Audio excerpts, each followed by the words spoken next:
راحت news Mau میں آپ کا خیر مقدم ہے۔ میں راحت نیوز مئو سے طارق انور مفتاحی۔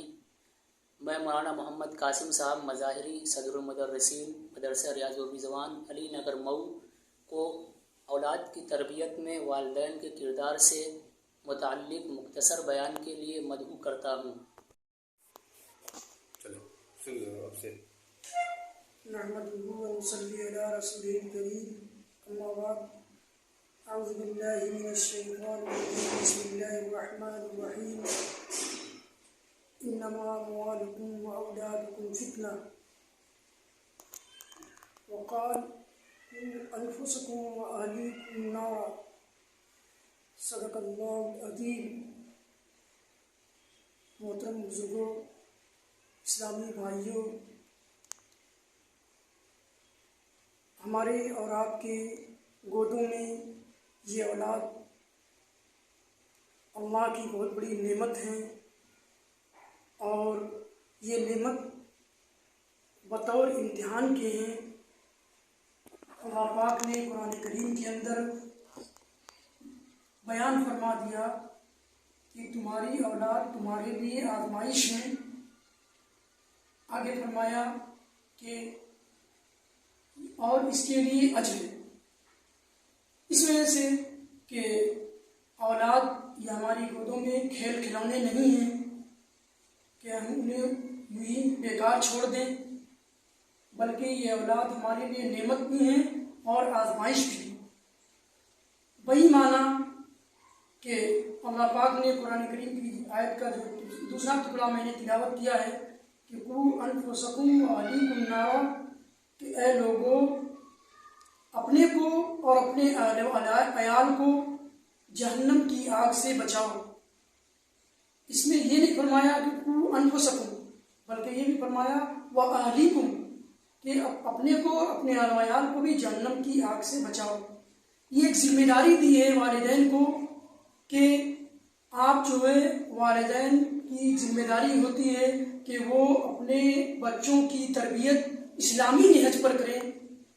اور تربیت کا مطلب ہوتا ہے جیسے جیسے کوئی چیز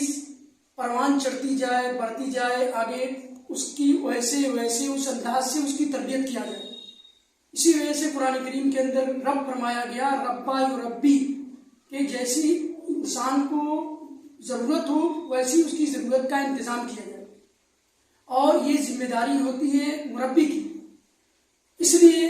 یہ والدین کے اوپر ذمہ داری ہوتی ہے کہ ان کے اندر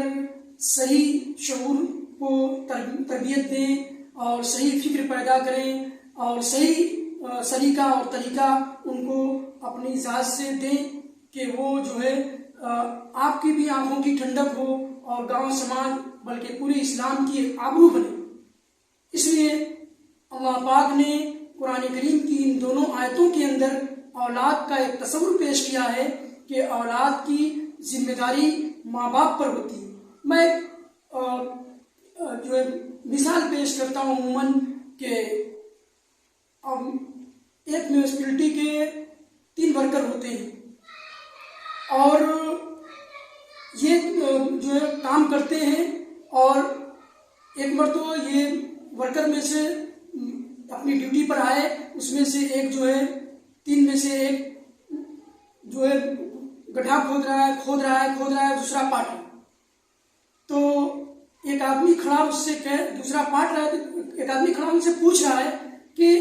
کیا ماجرا ہے، آخر ایک گڈھا کھود رہا ہے دوسرا پاٹ رہا ہے، کھود رہا ہے دوسرا پاٹ رہا ہے، مطلب کیا ہے اس کا؟ تو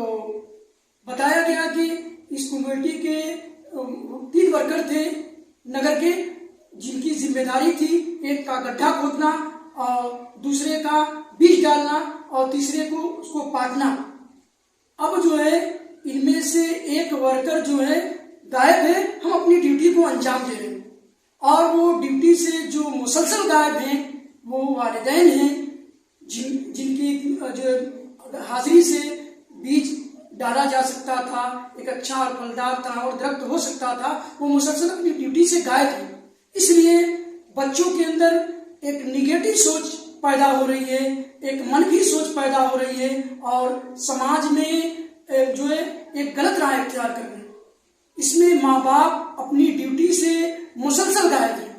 اور یہ ماں باپ کی بڑی ذمہ داری جو ہے ٹیچر اور اسٹوڈنٹ سے کہیں زیادہ ہوتی ہے کہ وہ اپنی ڈیوٹی پر مسلسل حاضر ہیں، اپنے بچوں کی تربیت کے تئیں، ان کی اصلاح کے تئیں اور ان کے طور طریقوں کی اصلاح کرنے کے لیے۔ اس لیے یہ آدمی کی گود میں اولاد ایک امتحان کا پرچہ ہے، اور اس پرچے کو حل کرنے کے لیے ایک والدین کو ہمیشہ حاضر اور ناظر رہنا چاہیے، ہمیشہ ان پر توجہ دینا چاہیے، اور ان کے سامنے ہمیشہ ایک فکری اور ایک پازیٹیو اور ایک بہتر اخلاق کو بنانے سنوارنے والی بات کرنی چاہیے، ان کے شعور کو زندہ اور بیدار کرنے والی بات کرنی چاہیے، تاکہ وہ چھوٹے ہی سے ان کے ذہن و دماغ کی اور فکر کی ایسی تربیت ہو جو ان کے لیے خود نام پیدا کرنے کا باعث ہوں، اور جو ہے گاؤں سماج کے لوگ بھی جو ہے ان کے والدین کی تعریف کرنے پر مجبور ہوں۔ کیوں کہ اس وجہ سے حدیث کے اندر فرمایا گیا الولد سر لابیہ، کہ جو ہے اولاد جو ہے اپنے ماں باپ کے طرز پر ہوتے ہیں، بلکہ ایک حدیث کا مفہوم میں یہ فرمایا گیا کہ اولاد جو اپنے ماں باپ کا آئینہ ہوا کرتے ہیں۔ اس لیے اگر کسی کے ماں باپ کو دیکھنا ہو تو ان کی اولاد میں دیکھ لیا جائے۔ اس لیے ماں باپ کی یہ ذمہ داری ہوتی ہے کہ جب ان کا بچہ ان کی گود میں آئے اور نعمت کے طور پر اللہ ان کو دے تو ان کی بہترین تعلیم و تربیت کی مسلسل فکر کرتے رہیں، چھوٹے ہی سے۔ کبھی کبھی ان کو صحابہ کے، کبھی صحابیات کے، کبھی بزرگان دین کے، کبھی ولیوں کے قصے اور کہانیاں ان کو بتایا کریں، کبھی جھوٹ سے بچنے کی، کبھی تقدیر کے بارے میں، کبھی صبر کے بارے میں، کبھی شکر کے بارے میں، کبھی بڑوں کے سے محبت اور ان کے ادب کے بارے میں۔ اس طریقے سے ان کی ذہن سازی چھوٹے ہی سے کرنی چاہیے۔ مگر المیہ یہ ہے کہ آج ہمارے بیچ ہمارے والدین اپنی ڈیوٹی سے مسلسل غائب ہیں اور مسلسل غائب ہوتے جا رہے ہیں۔ ان کو اس کی فکر ہی نہیں ہے کہ میرا بچہ کس راستے پر، کس نہج پر جا رہا ہے، بلکہ آج کے والدین یہ کہوں تو مجھے معاف کریں کہ میں والدین کی شان میں بھی کچھ گستاخی کرنے جا رہا ہوں، معافی چاہتے ہوئے، کہ اب والدین اپنے بچوں کو پیسہ کمانے کی مشین سمجھ رہے ہیں۔ وہ یہ سمجھ رہے ہیں کہ میرا بچہ ہے تو یہ مجھے کما کر لا کر دے۔ اس لیے آج بچوں پر والدین کا نگیٹو رویہ، منفی رویہ جو والدین کا، یہ بچوں پر غلط اثر ڈال رہا ہے، اور اسی ماحول میں پلتے بڑھتے وہ غلط راستہ اختیار کر رہے ہیں۔ اس لیے ماں باپ کی ذمہ داری ہے کہ ہم اور آپ مل کے ایک بچے کو بنانے اور سنوارنے میں جہاں ماں باپ کا کردار ہوتا ہے وہاں خاندان کا بھی کردار ہوتا ہے، وہاں سوشل اور سماج کا بھی کردار ہوتا ہے۔ ایسا نہیں ہے کہ ماں باپ، اس لیے ہم اس موقع سے والدین کو خصوصی اس بات پر توجہ دلانا چاہتے ہیں کہ ماں باپ اپنی ڈیوٹی پر مسلسل حاضر رہیں، لاس ہو جائے بزنس، لاس ہو جائے جو ان کی تجارت، لیکن والدین کی گود میں جو اولاد، ان کے لاکھوں کروڑوں روپے کا جو سامان ہے اس میں کوئی کمی نہیں آنا چاہیے۔ اللہ تعالی ہمیں بھی اور آپ حضرات کو بھی اس بات پر خصوصاً توجہ دینے اور اولاد کی تعلیم و تربیت کے تئیں مسلسل اپنی ڈیوٹی پر حاضر رہنے کی توفیق دے۔ وما علینا الا البلاغ۔ مجھے امید ہے کہ مولانا کے نیک جذبے کا احترام کرتے ہوئے اس پر عمل کرنے کی کوشش کریں گے۔ اس کا سلسلہ انشاءاللہ آگے بھی جاری رہے گا۔